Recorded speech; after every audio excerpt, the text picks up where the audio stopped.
Manheim Auto Auctions is one of the largest transaction sources of used vehicles in the country. And this week, their CEO had a conference call talking about the automobile market and the trends and what's happening with automotive businesses across the country. And there's some interesting data that comes from this that'll help anybody that's a car buyer, an insurer, consumers, and even dealerships understand what the market is like now and what it's going to be like in the future. So let's take a look at some of the slides from this presentation to see what it means and what it might portend for future automotive business trends. So on this used vehicle conference call, the first thing they look at is what's going on with consumer sentiment.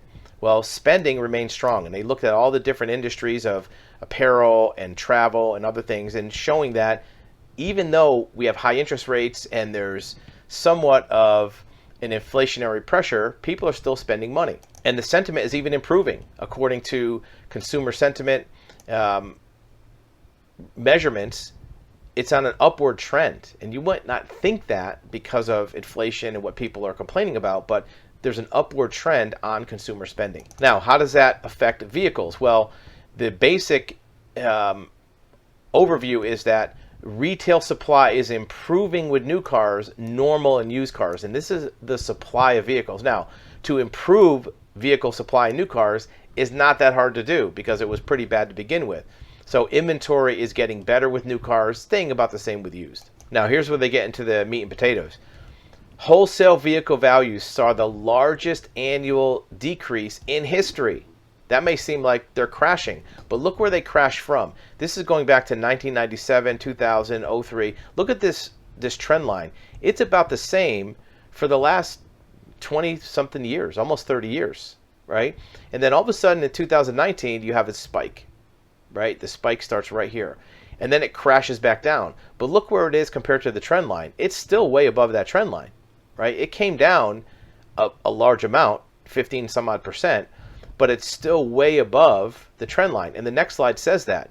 All it's doing is just giving back large gains, right? So it is crashing, but it's crashing from a higher level, so it's really not going below the average. And the depreciation is across all ages of vehicles. 1-year-old cars, 5-year-old cars, 10-year-old cars are all depreciating about the same. Look at these lines are almost parallel for depreciation on different years of vehicles. And here's an interesting one. This has to do with the mileage on vehicles. How many miles are on the cars that are being sold? And these are rental vehicles. So when Enterprise, Hertz, Avis sells cars at auctions, which is where a lot of these cars come from at auctions or fleet turn-ins, the mileage on vehicles going back to 03 was always about 30,000. Then in 2009, it went up a little more to 40,000. The rental car companies like to keep cars about the same as the warranty on the car. So that's why back 20 years ago, they were keeping cars up until about 30,000 miles. And then when warranties got better, they kept them to 40, 50,000 miles. And then it stayed in that same range between 40 and 50,000. Well, look what happened in 2021. They were keeping cars 60, 70, 80,000 miles. And that's why you saw a lot of cars on dealers' lots with higher miles, because the rent-a-car companies had to keep cars because they couldn't get any new cars from the factories. It went down here in 2019 because the rental car companies were dumping inventory because they didn't need as many rental cars. But then all of a sudden they realized they needed more cars, so they started keeping them longer and longer, and now we have all these 80,000 mile cars that were going through the auction. That's coming down a little bit, back down to the 50,000 mile range. Right now it's averaging 55,000 is the mileage on rental cars. But that's part of the reason why mileage on the used car inventory went up, because the rent-a-car companies were keeping their cars and not selling them when they're still under warranty with 40,000 miles. They went up to 70 or 80,000 miles. And if you looked at inventory, pick any model of a car that's a rent-a-car, a minivan, a sedan, and you looked at vehicles at 10 different dealerships, they all had mileage about the same range, between 65 and 69,000 miles.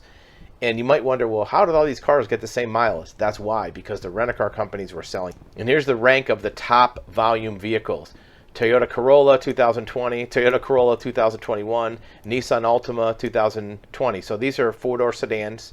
Then you had a SUV, Ford Explorer. And look at the transaction prices, all in the teens. The only car that you had that was above $20,000 was the Ford Explorer, almost 30. Everything else was 15, 17, 15, 16, 16. And then you had a Volvo that was in the a smaller volume in the 34,000 range, but everything else was in the teens as far as a selling price. And then their outlook is that they're looking for another down year, maybe 4% down. But this is a good overview of what's happening with the used car market and where values might go from a perspective that has probably the most insight into the used car market. They are transacting more used cars than anybody else. They're coming from the dealer side, the consumer side, the fleet side, and they see what the trends are, who's buying, who's selling, and what models are in higher demand.